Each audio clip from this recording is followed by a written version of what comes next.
Hi guys, I'm on page 190, so just finishing up. I must have slept a long time, for when I was punched awake, the room was dim with the light of the setting moon. Move over, Scout. He thought he had to. I mumbled, don't stay mad with him. Dill got in bed beside me. I ain't, he said. I just wanted to sleep with you. Are you waked up? By this time I was, but lazily so. Why'd you do it? No answer. I said, why'd you run off? Was he really hateful like you said? Nah. Didn't y'all build that boat like you wrote you were gonna? He just said we would. We never did. I raised up on my elbow facing Dill's outline. It's no reason to run off. They don't get around to doing what they say they're gonna do half the time. That wasn't it. They just wasn't interested in me.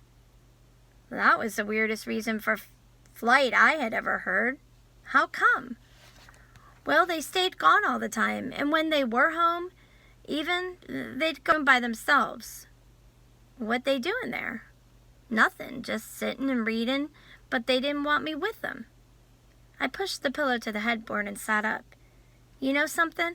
I was fixing to run off tonight because they all were. There they all were. You don't want 'em around you all the time, Dill. Dill breathed his patient breath, a half sigh. Good night. Atticus is gone all... No, I'm sorry.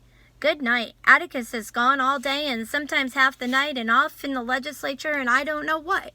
You don't want 'em around all the time, Dill. You couldn't do anything if they were. That's not it. As Dill explained, I found myself wondering what life would be if Jem were different.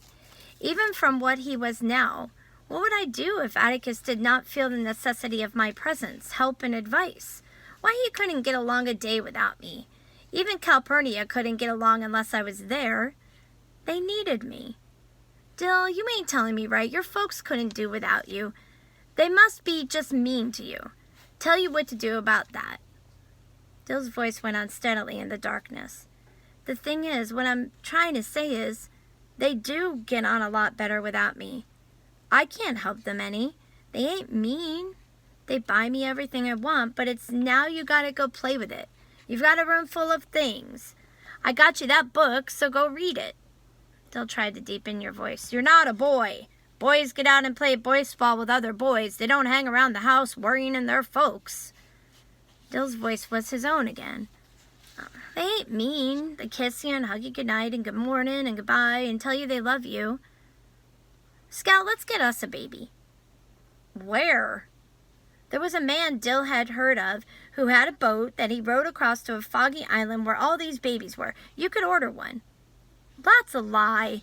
Auntie says God drops them down the chimney. At least that's what I think, she said.